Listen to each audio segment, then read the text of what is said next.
AEW is too violent and it is too random. These are the two major things that were sent my way after last night's episode of AEW Dynamite. So I thought, let's go full YouTube with this show that we are going to do today. And we'll talk about it. I'll give you my thoughts. I obviously respect yours as well. Make sure you drop me a comment down there. And when you are hanging out playing Nintendo, like the video, share the video, and subscribe. I would massively appreciate it.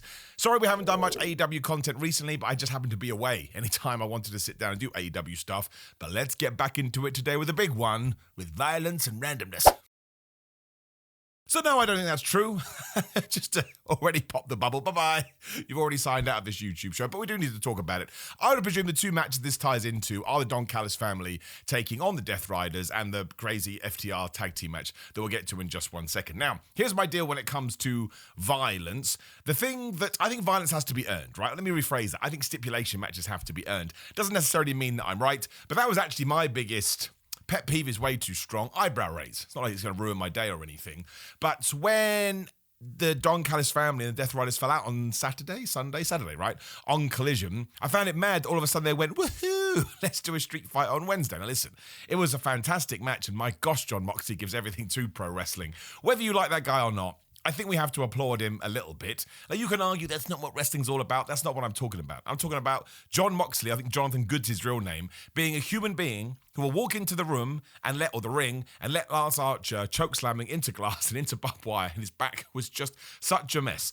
I respect that because he doesn't have to do that. He's a massive star. You can argue that he is the centerpiece of everything AEW's done since 2019 because he's a guy that Tony Khan's always relied upon. But I'm never, ever going to be like, or anything like that because I do like to, again, I'm a wrestler myself. I know how much it all hurts. The fact he pushes himself to that level, I thought was awesome. But yes, I kind of do think there is a justification here because there's so many people in the Don Callis family. You can, I literally said there's ups and downs where I freelance for What Culture. Check out my review where we go through it beat by beat. But it's like the Mortal Kombat Tower. So here we started off with, who was it? Hechicero, Rocky Romero, and Lance Archer. Very cool to see Lance Archer back on TV. But then the next one can be people that you deem as bigger stars, the Don Callis family, and the Death Riders can go all the way to the top. So in that sense, you can probably get away with doing a street fight. I would have just done a normal match here, and then when you do get to the Kyle Fletchers, the Akadas, and I would assume Takeshita, he may have left by then, that's when you do the street fight. Although I guess you could also argue, but yeah, they're megastars, so the match sells itself. I guess I'm just an old school kind of a guy when it comes to this. You start with a normal match, then you have a more crazy match, then you have the big blow-off match at the end. But at the same time, we have to wait and see what AEW is going to do. Maybe they have a fantastic plan. The escalation was just very Anchorman. It was like Saturday, we don't like you anymore, even though we've kind of respected you until this point, and now we're doing a street fight. But I didn't think it was too violent. Like, it's a street fight. I've talked about this so many times, so please do forgive me if you're a long-term watcher, although I appreciate your support. At this stage, AEW has been around coming up 6 years, right? That's a long old time. 7 years, 7 years. In October, I would guess, or in the summer. It's over half a decade, let's just say that, kicking off in 2019. If you haven't figured out if they advertise a Texas death match or a street fight or any one of those kind of bouts and it's going to get a bit freaky-deaky, I think that's kind of on you. It's like going into a pizza restaurant and being like, why don't you sell burgers? Because it's a pizza restaurant. I can only imagine that when AEW did start, something Tony Khan wanted to readdress when it came to the pro wrestling business was the state of stipulation matches. Why do we all go so crazy for CM Punk versus Drew McIntyre? Because the Hell in a Cell, mostly through no fault of the wrestlers, have been completely watered down and it sucked. I mean, we had a flipping show called Hell in a Cell, so no longer were the stories tying into it, we were just doing random matches. Again, one of the reasons why I would have preferred this street fight to have been a couple of weeks down the line. But AEW's made it very clear it's going to get weird and it's going to get screwed up. This is when people go, but what about if your kids are watching? That's a parent's job. They shouldn't be reading bad books. They shouldn't be playing Grand Theft Auto. They shouldn't be listening to songs. As a mum and dad, or whoever your relationship may be, if you do have some children, it's up to you to go, what do we want little Jimmy, little Barry, little Sarah to listen and consume based on their personality and based on everything else. By this stage, you shouldn't be letting your child watch AEW when you know there's a street fight on. Or you should watch it first and then determine is it going to be all right for them. So no, I don't agree with it being too violent. Don't get me wrong. AEW's done stuff. I've been like, I can't believe it. The syringe in the mouth I will never get over. And the use of cinder blocks in that street fight, or whatever it was a couple of weeks ago. It was the Hangman Adam Page Swerve tag match. Who they take on? Hobbs and Shibata, I think it was. When people being thrown into cinder blocks, are they real? Probably not. But they certainly got me. So that could be a work, to be completely fair. But they've told me what they're going to do. So when I sit down, I set my brain for, I am ready for this. It's like when you watch a rated R movie. You know, there's going to be some violence and there's going to be some swears. Maybe we're going to get sexy time. Whereas if you watch a PG, or whatever the flood, PG-13, I think it's called in America, you know, it's probably going to be a little bit sofa, and maybe some stupid jokes in there to make you laugh. Mostly, I did really enjoy the match, even though it was crazy. The actual best part is when Pac returned with his crutch after Darby Allin had whooped his ass. He smacked Lance Archer, when from nowhere Claudio Castagnoli just appeared, grabbed it in midair like a superhero and smacked Lance Archer. Before, of course, he threw him into an electric box, which exploded, which is 100% what happens in reality. So there are ways a promotion can be too violent, and AEW has certainly skirted that line, but not from last night's show. I think it was just easy... What's the word I'm looking for? It was just an easy way to insult the show, should you be that way inclined. And there are a lot of people who are like, oh my gosh, I can't believe me. This is fine. You're allowed to do that. People are going to listen to you, or people they're not going to listen to you. But I did think it was good. And I thought the finish was excellent when Rocky Romero got out of the choke from John Moxley, when all of a sudden Daniel Garcia teleports in, pile driver Dragon Tamer, and then Moxley stomped that poor man's head into the floor to knock him out. It looked pretty damn devastating, which I do like. But no, as a grown-ass man, you can get too violent. But I certainly wouldn't say that AEW got too violent last night. In fact, I think it's a little bit of a stretch, and I kind of think you're grifting. Which brings us to the tag team match. It was not for the titles, even though some people lied about that too. But FTR were taking on Jordan Oliver and Alec Price, who, of course, MJF had gone and signed essentially at the weekend, which was very cool for those guys. Now, they did appear from nowhere. They were a bit like Pokemon, right? Which I think is a fair point. But why do we always have to stick to the rule book? Now, don't get me wrong. I love it when we have vignettes and videos for people and we build them up. But I don't necessarily think you can do it with these two guys, because for a huge portion of the audience, you're probably not aware of them. You have to be a super hardcore fan that watches the indie scene. I've been on shows with them, especially over here in Progress, and they're really great workers. It's no surprise they made it to AEW. But if you do need to figure out a way to catch up the crowd within a few minutes, you put them with FTR, who are the tag team champions. FTR can work with anybody. They make a broom look good. And all of a sudden, I call it a squash match in terms of length, but it wasn't a squash match or an enhancement match in terms of quantity, because these two guys went absolutely nuts. They were diving on them. At one point, FTR were going for the powerplex. They cut that off with a Hurricane Rana and a suplex, or a superplex, I should say. Really, it was only at the end, where I think it was Dax grabbed one of them, I can't remember which way around it was, and threw him at the ring. And they caught the other person's kick and gave them the FTR, gave them the Shatter Machine. It was also almost like a dad, grabbing the kid, like, shut up, you have to learn your lesson. And they pinned them. But it really did come across as two brand new entities in the wrestling space going, we're going to take it to you, damn it, we're not going to hold back. They were never going to win. I suppose if you want to find another reason to constructively criticised Dynamite. You had the Mike Bailey Samoa Joe match, you had this match, the Kevin Knight Swerve Strickland match. All the obvious people won, and I think we always thought that was going to happen. But, AEW has played around with that in the past, especially during the C2. But now I know I'm more interested in Oliver and Price than I was on it from a television point of view, because, of course, on an indie point of view, totally different. And it took them all of, 5 minutes? It was not very long at all, and Stokely Hathaway was being super, super fun on commentary. I kind of feel like I have to repeat myself, which I'll apologise, but this is just what AEW does. Sometimes I do think you'd be benefit more with a sort of a good story into it, but sometimes you are going to get random matches, I presume because Tony Khan wants to see it. It's his company, you can do whatever you want, and sometimes we get those matches, like Swerve Strickland versus Kevin Knight. I didn't think we were going to get, although we did plant some seeds for that on Sunday. Well, really, they've been feuding with the opportunities for a while, so no, I wouldn't say that.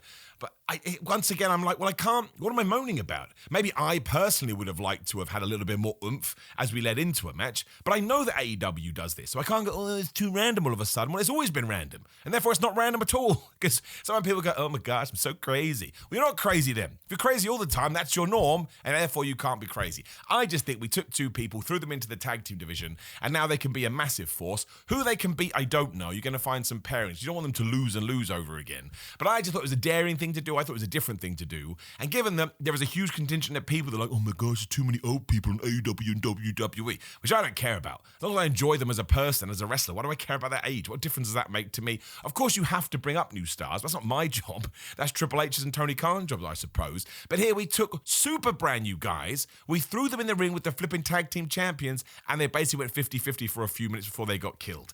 You can't have it both ways. And if AEW does continue this on and they keep this momentum up, where are we going to be by the end of the year? Well, they're probably going to be flipping superstars. Which does seem to be the plan for Mike Bailey and Kevin Knight as well. They did take on Samoa Joe and Swerve Strickland like we talked about. Both were great in their own separate ways. They actually followed a very similar trajectory in the sense that Mike Bailey and Kevin Knight got loads, came so close before there were some 1-2-oohs. Although because we did have Shibata and Hook, they interfered essentially. So Mike Bailey could be like, I would have beaten you, Samoa Joe, if it wasn't for those meddling kids. Whereas Swerve versus Kevin, given that they are both baby faces, not really affiliated with anyone, was more of a fight. But man, in that main event, what was the trio of moves he hit? It was definitely coast to coast into UFO splash. And they did that thing where he grabbed Swerve Strickland's leg, but he pulled it over too much. And you could argue that Swerve did this as well, and he got his foot on the ropes. But Swerve comes up laughing. They have a final exchange. Swerve Strickland hit him with 3 finishing moves. He got a mid-air house call, then he got the vertebraker of all things, and he hit big pressure for the 1-2-3. So that is killing a dude before you do get the 1-2-3, which is very cool. And of course, Mike Bailey was probably going to hit his big finishing move when, Samoa Joe was taking the rev and Shibata and Hook would be like, over here, my friend, which is when Samoa Joe grabbed him, got the muscle bustle 1-2-3. They're also the trio's title champions with Hangman and Page. We had a naming, seminar on this show backstage. Kevin Knight wanted to call them Jet Set Rodeo, which is a really good name, all things considered. What a callback that is. Whereas Mike Bailey, excuse my language, make sure your kids aren't listening, wants to call them Horsecock. I mean, why not, right? That got said on TV. There was a chant for that. But I think it really ties back into, I think it was MJF that started talking about it this week, saying we need the new blood to come on and sort of replace the old guard. I think you need a mix of both. That's something that WCW got wrong if you want to go super way back. It was all old guard and no new stars. But you can go the other way as well. Going to make a football reference here, excuse me, but it's the problem with the Chelsea football team. They have no experience. You need to make sure you do have that experience. Otherwise, what are you going to do? But I just thought it was a great showcase for Mike Bailey or Kevin Knight, and one day they will win the big one. I mean, they've already won the big one in the trios titles. Like, they did beat Samoa Joe in his opportunities the weekend. So this was kind of sort of trading their wins back. Well, not Swerve and Kevin Knight. But they just need to not get better, that's the wrong word, but just fall into a more comfortable role with the non-wrestling stuff. So Mike Bailey needs a big old promo, and Kevin Knight needs a big old promo. But that will come. It always comes. I remember back in the day when Bryan Danielson and AJ Styles joined WWE, and they both went on to do totally fine. More than fine. They did great. So it will come. There's loads of time to figure that out, but 2 really, really good matches. And given that we are in January, I think we're setting up the stall here. Come the end of the year, we're going to have a bunch of brand new stars. They may not be the stars you necessarily want to see, but other people will move into the frame as well. I think it's very, very exciting. I think it's very, very good, and I'm looking forward to it. Speaking of MJF as well, he kicked off the show with a big old promo, which also ties in. Essentially said that he's better than us. He said Tony Schiavone has 3 chins, which somehow was horrible. Go to show, you can call somebody an effing loser, but when you sort of pinpoint something, even if the words aren't mean, they can hurt you. But what's the phrase? Sticks and stones can break my bones, but words will never hurt me. Lies. I'd much rather someone broke my leg than some of the things people said to me in school. Obviously, I'd rather neither. But it was Brody King that interrupted him during our traditional opening Raw promo. And that ties in. He's won a bunch of matches. He's also had a bunch of promos. Said he wants to have the match with MJF. And finally, MJF, well, not finally, they've been doing it a lot recently. Kenny Omega, who we're going to talk about, did it too. MJF was like, dude, you beat a bunch of nobodies. You got to beat somebody. You can't just walk out here and do Geese title shot.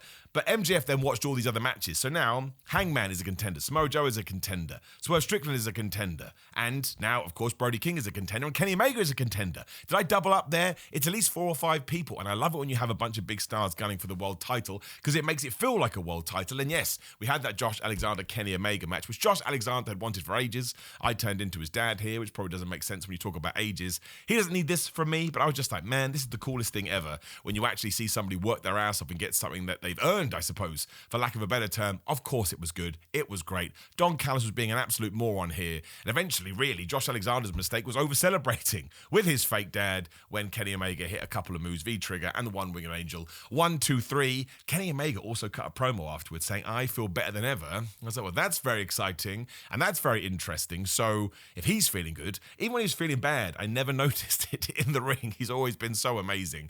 I think he should get one last title run this year, given who he is and the star power he does have. But even him versus MJF is going to be a phenomenal match. So I really enjoyed this. I thought it was really, really good. Again, we're just putting people in place now to then take on MJF one by one. And maybe he runs the gambit and beats them all. You don't know. Hey, man, he could even take on Tommaso Ciampa. We also got Toni Storm and Mina Shirakawa taking on Megan Bayne and Penelope Ford. Very nice that Penelope Ford returned. This was, it was fine for what it was. But the thing I get most excited about, Marina Shafir carried on her feud with Toni Storm. She stopped her from breaking up the count after the Doomsday device. But post the Babes of Wrath winning the tag team titles in the women's tag division, we've kept it going. I think the commentators basically told us that it is going to be Harley and Willow taking on Megan Bayne and Penelope Ford soon. They should probably win, I'd imagine, especially if Willow Nightingale is going to continue having the TBS title. But I think you can change those belts as much as you want, as long as it does make sense, because that way you keep them on TV. And that's something that WWE has been great at the last year or so. Go back a couple of years, and sometimes they would vanish. Where'd the titles go? But now you have superstars in there, so you can use it to elevate the entire division, which is what I think AEW is going to do. And the match was fine, right? There was some sort of foibles, I suppose, the worst of which was Megan Bayne threw Mina Shirakawa to the outside. Toni Storm tried to catch her. Mina just went splat. I think she's perfectly fine. I would like us to do more with Chris Statlander. Like I said, I basically got a pinfall over you last week, whenever it was. So I'll give you one more week before I take you out. But then Chris Statlander's going to have an eliminator match on Collision. I think she should lose that. And I think whoever beats her should be the next challenger, because Chris Statlander can then beat Tekla and then beat whoever that is. There's still 2 wins. You can beat your champion as long as they come out on top in the end. That's just a good story. And we are getting Julia Hart versus Willow Nightingale after a Geese title shot. It's a shame we fell back into it there. It's just my pet peeve in 2026. I think it's a get out of jail free cause. You can do it with anybody. If that's the case, why doesn't, I'm trying to think of somebody who would never get a title shot. Luther, right? Is that still his name? Toni Storm's butler. Why didn't he ask for a title shot? He'd get one. Other people do. And Harley Cameron and Sky Blue, I'm sure, are just going to fight. But it was good, right? It did the job, and we head in a certain direction, which was essentially Dynamite. I usually miss something, so please do forgive me. I thought it was a really good show in terms of in-ring matches, and maybe that's just where my head was at last night, because I watched, I was like, oh my gosh, we're getting all this good wrestling, which is what I did need. I'm intrigued to see where we're going. I would presume that Brody King versus MJF is going to be the first match we do, and then save Hangman and save Swerve and save Omega for down the line. I think Omega should be the last one, maybe even All In if Will Ospreay's not going to be back, and have Kenny Omega win, but then there'll be a lot of people that want MJF to hold it on until Will Ospreay can come back. Not a bad star to return to the fold when you do need it. So yes, I thought it was a good episode of Dynamite. Nothing major to write home about, except for a crazy, crazy street fight. But I enjoyed myself. That's all I can do. Now, of course, I want to know how you felt about AEW Dynamite last night. You may have hated it, so you can drop me a comment down there and I'll read them and see what you think. Please do like the video, share the video, and subscribe. Hit the video on the screen, which is my Raw review. Raw Rumble is coming. You can tell it got totally chaotic on Raw. Otherwise, it's patreon.com/Simon316. GorillaMind.com/Simon. Use code Simon to get 10% off. Gorilla Mind. Can I reach them? I can. Hold on. I'm going to do it right now. These just launched. Gorilla Mind gummies. They are the best thing they've done in ages. They taste like sweets, and you can get your creatine in. And you want creatine as it falls on the floor. Yep, that's the one thing that actually has studies on that will help you in the gym. Confirmed. So check them out. Ships worldwide, of course. Simon316 to tell me how wrong I am. And then it's Cameo, it is TikTok, and it is Pro Wrestling Tees. I forget every time. Just search for my name. I'd appreciate all the support, but mostly, I hope you have a terrific day, and I'll see you tomorrow.